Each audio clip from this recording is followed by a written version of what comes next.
Hi, welcome. In this session, I'd like to talk about something that I seldom mention, which is gold. And in particular, gold's insane rise during 2025. And all this talk about bubbles in the stock market and AI. So a question to ask, is gold in a bubble? It's up more than 50% during the course of the year, which is unusual for gold, which has a long and checkered history as an investment. And the core question I want to examine is that gold price rise a signal of something that's coming, a macro risk, a catastrophe, or is it just pricing noise? So let's set up the session by looking at 2025. 2025, we had walls of worry for stocks and bonds. They've climbed over the walls nonchalantly. And in the process, we've not paid much attention to gold, which has been a big winner, rising to more than $4,000 an ounce for the first time in history. For long-term investors in gold, this is vindication. They've been telling us to buy gold for a long time. But for me, the draw of gold, I've never quite got it. I don't understand the draw of the metal, even though I grew up in a culture. I grew up in India in the 60s and 70s, when if you're an individual with wealth, you didn't put in stocks and bonds. The stock market was sparse. You didn't trust it. There were no bonds to invest in. You had to put money in fixed deposits in a bank, or you bought real assets, real estate, and gold. Now, I want to talk a little bit about gold, though, because I want to understand it. So in this session, I want to talk about by first looking at what is gold. Is it an asset, a currency, a collectible, a commodity? And then move on to looking at the pricing history of gold and what the drivers of price movements in gold are. And then look at the big question. Given where we are with gold prices today, is gold overpriced, underpriced, or correctly priced? And what should we as investors do about gold in our portfolios? So let's start the question by looking at what is gold. And to answer the question, I'm going to draw on something I've used many times before.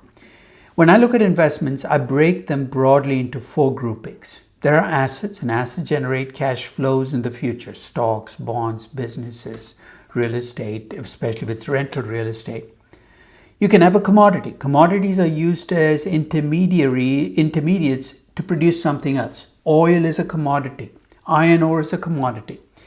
And they're used to produce other things that we as consumers need. Energy, steel. Currency, it's basically either a medium of exchange or a measure of value. We can think of fiat currencies and more recently cryptocurrencies. And then there are collectibles. Collectibles basically have no cash flows, but they have value because we like them. We perceive them to have value. Now, I also make this distinction because I am interested in valuation, and I ask myself, can I value these things? You can clearly value an asset based on expected cash flows and the risk in those cash flows. Now, there are tools to do that. I won't go deeper into that, but assets can be valued, but they can also be priced. What's the difference? You can price a stock by looking at what other stocks like it are being priced by the market. So when you use a multiple, price earnings, EV to EBITDA, and compare to other stocks, you're not valuing the stock, you're pricing the stock. So assets can be both valued and priced. And that's true for stocks, it can be true for bonds. Commodities are very difficult to value. It's some generic level. At a macro level, you can look at the overall demand for iron ore and the overall supply and come up with the value. But for the most part, commodities are priced. Oil, iron ore, etc. Currencies can't be valued. If you ask me to value the dollar, I have no idea. But I can price dollars against euros, against yen. In fact, an exchange rate is just a pricing of a currency. Collectibles cannot be valued. You can't value a Picasso. You cannot value something or a Pokemon card. It's determined by demand and supply and how enduring that demand and supply is. And it's largely driven by the scarcity of that collectible. So the question is, what is gold? Is it an asset? Is it a commodity? Is it a currency? Is it a collectible? Let's take the one item it cannot be. Gold is not an asset. But it can be a currency. Through history, people have used gold coins as currency, but it's not a great currency. It's an inefficient currency because it is chunky, it's heavy, it's difficult to break into small units. Can you imagine taking a gold coin into Starbucks, ordering a venti cappuccino, and waiting for your change? I mean, that's going to be tough to do. So it's been used as a currency, but even in centuries ago, when people used it as a currency, it wasn't widely used. It can be used as a commodity. After all, it can be used to make jewelry. A large portion of gold is held as jewelry, statues, ornaments, or even fillings for your teeth, right? So it can be used as a commodity. But while gold can be used as a currency and can be used as a commodity, the truth is, even when you make gold into jewelry, for the most part, we're not wearing that jewelry. We're just putting it into a store box somewhere and hoping it doesn't get sold. It is as a collectible that gold has stood out across history. Where governments, banks, individuals will all attach some number to it, some value to it. What are the implications of viewing gold primarily as a collectible? If you ask me whether I thought gold was under or overvalued, my response might sound like a cop-out, but my response is you can't value it. It is a collectible. It's determined by demand and supply. And it's largely the reason, Warren Buffett has famously said that he would not hold gold because it's not an investment. And what he was trying to say, then it doesn't have cash flows. I can't value it with my investment portfolio. But gold can be priced as a collectible, and that pricing process is driven by demand and supply. And while there might be fundamentals underlying that demand and supply, it's largely driven by mood and momentum. So is gold under overvalued? No idea. Is gold under overpriced? Different question. So let's look at whether gold is a good collectible. And to do that, let's look at what is it that makes for a good collectible. A good collectible has to be scarce, right? So from that perspective, gold is scarce. There were 244,000 metric tons of gold in the world at the start of 2025. It is true we add to that stock every time we mine for gold. In 2024, for instance, there were about 3,000 tons added, and there are about 60,000 metric tons of gold in reserves. So it's a commodity that occurs in nature. There's a natural limit on it. Thank God alchemy doesn't work, because if alchemy did work, gold would lose its value, right? Alchemy, of course, the process by which you try to turn other things into gold. Now you're saying, why is that scarce? Well, it's it puts gold in a sweet spot between elements like platinum that are too scarce and silver that might be much easier to get, far more, that are like 7 times more silver than gold. So it does put gold in a sweet spot. So that's the first thing that puts it into the good collectible category. The second is it's durable. And if you think about why gold, of all the elements, was picked as the element to make a collectible, it's chemically stable, it doesn't corrode, it's malleable, it outlasts natural disasters. You see gold after earthquakes, or after centuries of being buried. It's durable and it's desirable. Now, through time, there have been fairy tales and mythologies built around gold. Remember the Greek myth of Midas, the king who everything he touched turned to gold, or El Dorado, the city made of gold that the Spanish thought existed in South America, that led to them to colonizing South America. History's been driven by gold mythologies and fairy tales about gold. It's scarce, it's durable, and it's not just desirable, but it's been desirable for a really long time. So it is a good collectible. Now, if you look at the history of usage, the history of the usage of gold can be traced back to ancient civilizations. The Lydian civilization located in Turkey, 600 BC, the Greeks, the Romans, of course, the South Americans. There's evidence that the Chinese in the Qin dynasty, 2000 BC, there's evidence that gold was viewed as precious. It was often made into ornaments and jewelry, but it's viewed as precious. And it's worth remembering that the first fiat currencies, to get people to hold them, attached themselves to gold. The English adopted a bimetallic standard, silver and gold, in the early 1700s, but a miscalculation by Isaac Newton, who was then given the responsibility of setting the rate at which gold and silver could be exchanged for each other, led to silver being overpriced and drove it out of the equation, making it effectively a gold standard. Now, The US, when it was born as a country, followed the England and adopted the bimetallic standard, effectively the gold standard.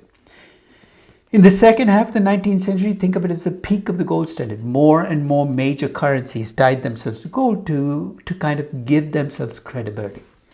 But in the early 20th century, two events happened that shook up that drive towards a gold standard. The first was the First World War, where countries found that they needed money to make weapons and that the gold standard was stymieing their capacity to issue currencies. So countries left the gold standard.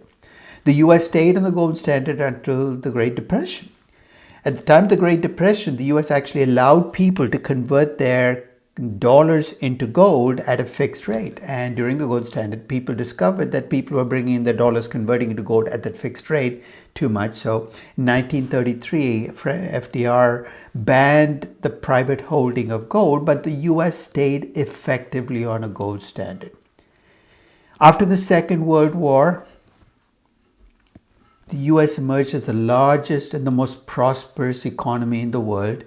And the Bretton Woods Agreement, other currencies tied them to the US dollar, with the caveat that the US dollar could be converted to gold at a fixed price, not by individuals, but by governments. So effectively, the gold standard kind of stayed on. In 1971, the US decided that it could not afford to allow that conversion. It left the gold standard. Since 1971, we've not been on a gold standard, but the US dollar has emerged as a global currency. That history is worth remembering as we look at where we are today, because since 1947 and effectively 1971, with no gold conversion, the US dollar has taken the role that gold used to play, allowing other currencies to connect to it. And along the way, gold has had its ups and downs. So if you look at this chart, let's start with 2025. We started December 31st, 2024 with gold at $2,600 an ounce. On October 24th of 2025, gold was at $4,112, and gold hit an all-time high just a week before, 10/15 of 2025 at $4,356. It's had a great year, up 57%. In fact, every quarter in 2025, gold has seen its price rise by different rates as it's gone from 2,600 to 4,100. So gold has had a very good year. Let's look at it in a larger context though. If you look at annual gold prices from 1963 to 2025, first notice that between 63 and 71, gold prices seem to do nothing. That's because the dollar was still effectively on that gold conversion rate. It's only since 1971, when Nixon took us off the gold standard completely, that you see gold prices reflect complete demand and supply. They've had good years and bad years. You see the surge in the 1970s, another surge in 2008, and the surge more recently since 2022. Now, already you can start to look for reasons, but let's think about what the drivers of gold prices are. Now, remember earlier I said for a commodity, you could try to gauge fundamental value based on demand and supply. That's tough to do with precious metals because gold's primary use is not as, comes from demand, but from practical uses, make gold teeth or gold ornaments. It comes from its value as a collectible. And over time, there are at least three factors that have affected the price of gold. The first is inflation, because gold is an alternative to paper currencies. Inflation drives that. The second is crises. And the third is real interest rates. Because remember, when you hold gold, you give up the return you could have made if you'd taken that money and bought bonds. So if real interest rates are high, you're giving up more. So let's start with inflation. It's tough to read this graph, but you can already see the 1970s, which is the US, at least inflation of the US dollar. That was the decade of high inflation. It was the first period where the US even flirted with hyperinflation, and gold had a very good decade. We'll take a closer look at that. Over the rest of the graph, though, it's more squiggly. It's tough to see the links between inflation and gold. And in fact, if you take the percentage change in gold prices over time and regress it against inflation rates, the R-squared is pretty low, 19%. So if you ask me what the link between gold and inflation is, it's there, it's positive, but it's not very strong over time. except maybe when inflation is really, really high. And that kind of comes out when you look at investment class returns by decades.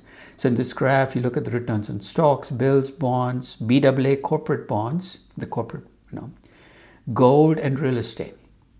And if you look at the 1960s through today, which is the period for which you have returns on gold, gold has had two standout decades. One was the 1970s, where the annual return on gold at 38% beat every other investment class. That was a high decade when inflation was not just high, but much higher than expected. In fact, that's worth remembering. Gold is not so much a hedge against inflation, it's a hedge against unexpectedly really high inflation. The other is the last 5 years, where gold has generated a return of 18.71%. Again, beating stocks and bonds over that period. So again, and the unusual thing is, you might say it's not the 1970s, but again, you saw a period where inflation came back from the dead, because in the decade before, 2011 through 20, we had the lowest inflation in history. Inflation came back. So is gold a hedge against inflation? When you have unexpectedly high inflation, it looks like gold stands in.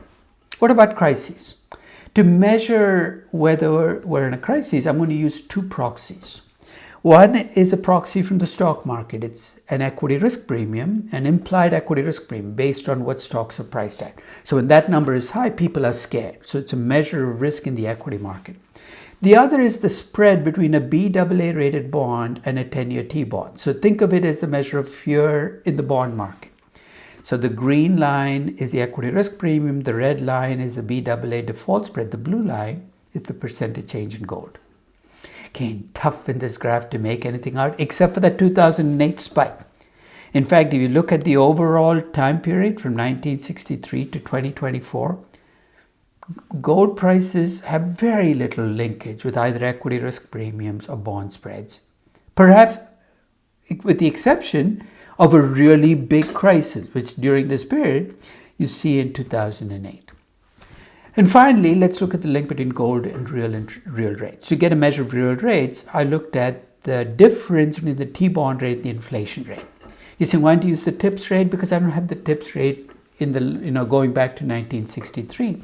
And here there is a stronger link, but again, it's, the R squared is not 80, 90%, it's 22%. When real interest rates are high, gold is less likely to do well.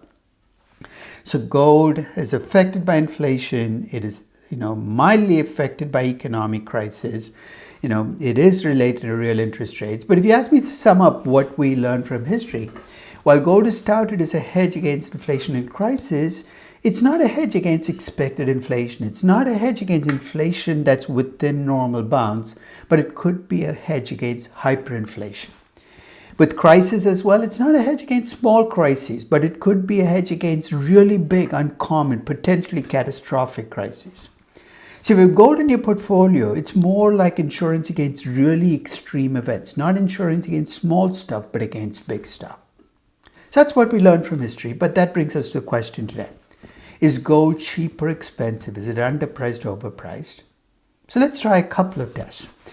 One is, you can divide the gold by the CPI index. And for a long time, it looked like gold was driven by inflation. In fact, the early part of the last decade, there was a paper that came out called the gold constant, which is that gold effectively grows in the long term at the inflation rate. And it looked pretty powerful. Last decade, though, that relationship has completely broken down.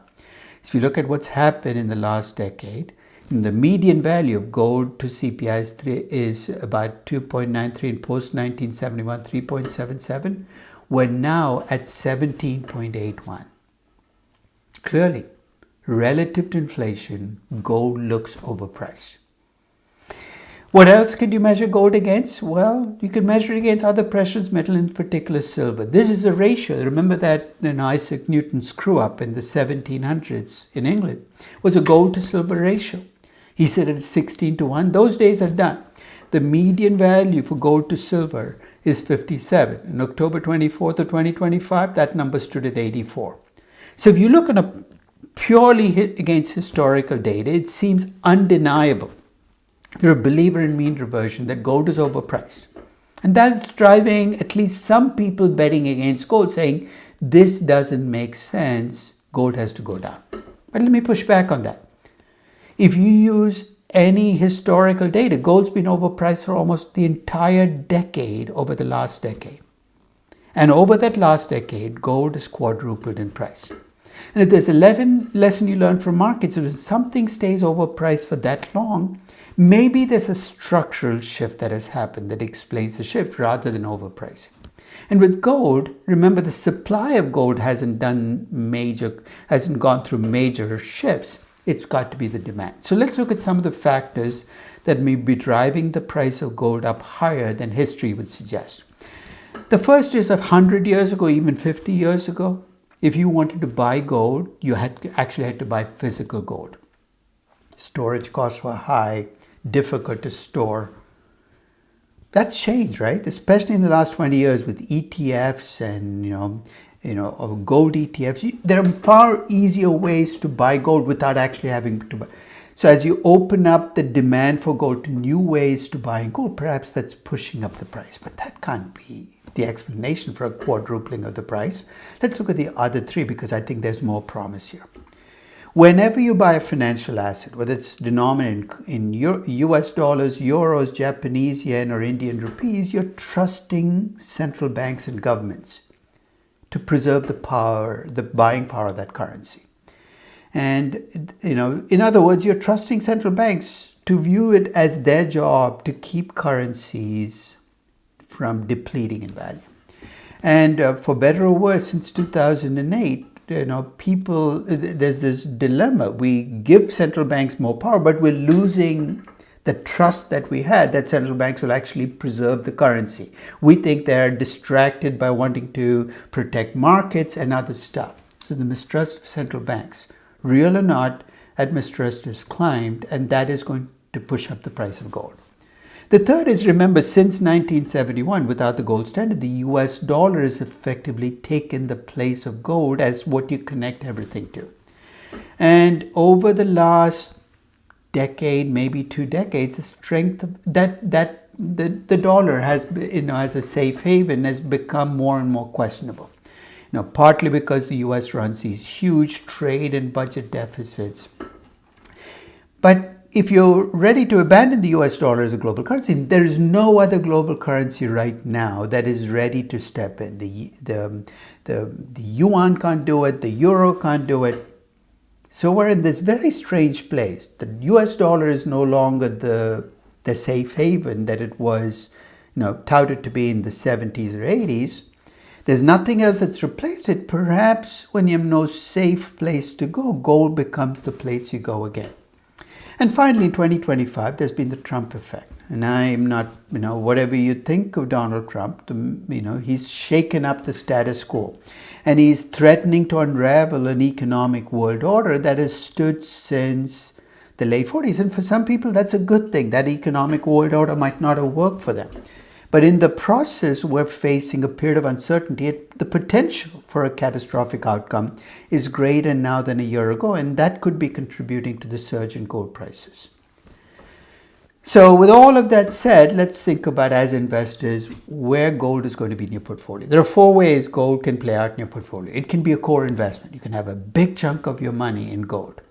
And there are some investors who built their portfolios around gold as a central component, 40, 50, 60, or even all of your money in gold. For other investors with the bulk of their money in financial assets, gold could be insurance against that catastrophic risk, against hyperinflation. There's a third group of people who view gold as a trade. Remember, you can see the price of gold rise and fall, and if you can get in at the right time, get out at the right time, if you get the timing right, you could make a lot of money on gold. And there's a fourth group of people who might never hold gold in their portfolios, but still look at gold prices as a signal and use it to kind of fine-tune their portfolios. So let's take each of these different pathways, and I will tell you where I stand, but it's up to you to decide which of these four pathways works for you. Let's think of gold as a core investment. The numbers really push against it for many people. To see what I mean, if you look at the annual return on gold over the last 40 years, it's 5.49%. the fact that gold doesn't generate a return, there's no coupon or cash flow, means that gold's returns have come from price appreciation, 5.5% a year, well below US stocks.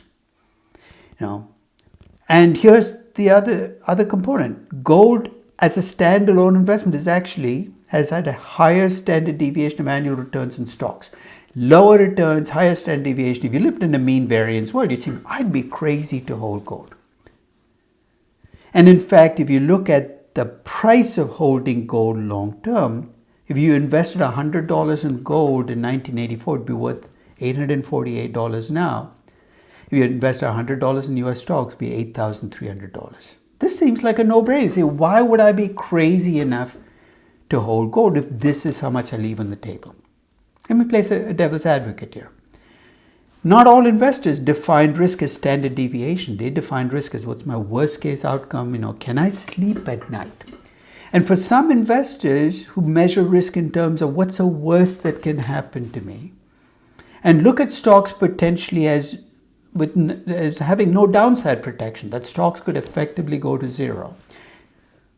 Gold allows them to put their money in gold and sleep well at night. So who am I to say that that's not the right measure of risk? So if you are an investor who has a deep attachment to gold, deep suspicions about financial assets, governments and central banks, and distrust, I think you're on firm ground saying, look, I'm going to put my money in gold, even though in the long term I might have less as my end value. Not my game, but I can see other people playing this game. Gold can be an insurance. For your bulk of your money is in financial assets. Remember, the historical evidence in gold as a hedge is weak if you think about across all time periods. But gold seems to do well during hyperinflation or potentially very large catastrophic market or economic risk. Adding gold to a financial asset dominated portfolio can potentially hedge against those catastrophic events. But to work, gold has to be a large enough portion of your portfolio. It can't be 3-5%, it's got to be 15-20%. That's a pretty large segment of your portfolio in gold. So this might be something that investors don't do all the time, but if they get concerned about catastrophic risks, they might shift more of their money into gold. That concern will vary across investors. Older investors are probably more risk averse and more inclined to have this concern. It'll also vary across time. Maybe you're more concerned now than you were 5-10 years ago about this, and you hold gold. So gold is insurance. Gold can be a trade. The essence of trading is you buy at the right time, you sell at the right time. It's timing. And while the peaks and bottoms of gold prices are easy to see in hindsight, most investors didn't play the game right. In fact, there were many investors who made money on gold from 1977 to 79, lost it all over the next 5 years. The traders who bought gold in 2020 are looking pretty good right now, but who knows? They might do the same thing that those gold investors in the 70s did and lose it all over the next few years. So the trade-off here is it's timing, and can you get the timing right? And to get the timing right, you got to be good at detecting mood and momentum and detecting shifts in mood and momentum. There are some gold traders who might have that capacity, and to the extent that they can, and they trade gold to make money, all the more power to them. Gold is an investment, gold is insurance, gold is a trade. And finally, gold is a signal. If you look across time again, the history of gold as a signal is a weak one. Even the relationships you see between gold and real rates, gold and inflation, gold and crises are contemporaneous. In other words, in a period with really high inflation, gold goes up. But that doesn't help you because you didn't know that inflation was going to be high.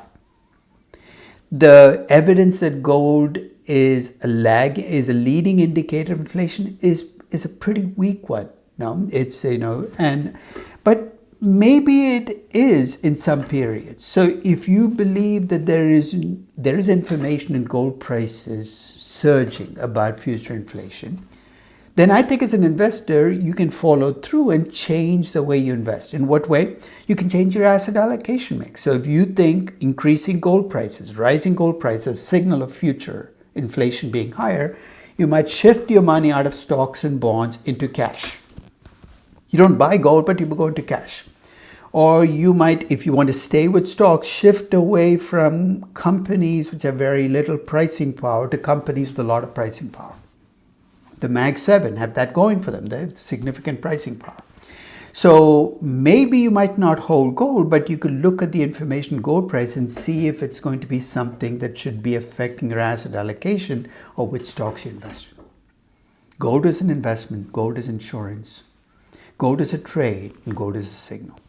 I've never held physical gold in my portfolio. I don't own gold or ETFs, but I do look at gold prices, and the surge in gold prices this year is disquieting, right? I mean, that's a word I would use. And if there's a signal there, it is that maybe I should be looking at my portfolio and making sure that I have enough cash on hand to cover my needs for the near term, as well as, when I look at buying my next stock, making sure that the company I'm investing in is not just undervalued, but also has pricing power to be able to pass inflation through. So I think that if you look at the bottom line on gold, it's had a great year, and I don't begrudge people who've made money during the year, though many of them just got lucky being at the right place at the right time. But some were prescient. They saw the risks coming in 2025 and they got ahead of those risks. The truth is the market for gold has always been a niche market. Only a small subset of people buy or sell gold, but that niche shrinks or expands over time. The world is stable and times are good. The niche shrinks. There are still people in it, but it's almost entirely true believers. Gold bugs, conspiracy theorists, doomsday cultists. Please don't take these as insults, but it's a really small niche. They believe that currencies are more paper than money. They don't trust stocks. They don't trust companies. They hold gold. They've always held gold. In scarier times, the niche expands to draw on people who normally invest in stocks and bonds, but are scared by what they see. They, central banks, they don't trust, the perceived market bubbles. I don't have a listing of everybody who owns gold in October of 2025, but I will wager there are people holding gold now who've historically never held gold. People drawn into the gold market because they see bubbles in the financial asset markets, they don't trust central banks, or they see an economic catastrophe. Jamie Dimon and Ray Dalio are not exactly who you think about when you think about gold bugs, but they both are talking the talk that gold bugs use, right? Of market bubbles and economic catastrophes. I don't know whether Jamie or Ray own gold, but I wouldn't be surprised if they did. So I think that even if you've never invested in gold, don't plan to invest in gold, you need to look at what's happening in gold prices and take from it whatever you want. But it might start to change the way you invest in stocks and bonds. I hope you found this session useful, and I thank you very much for listening.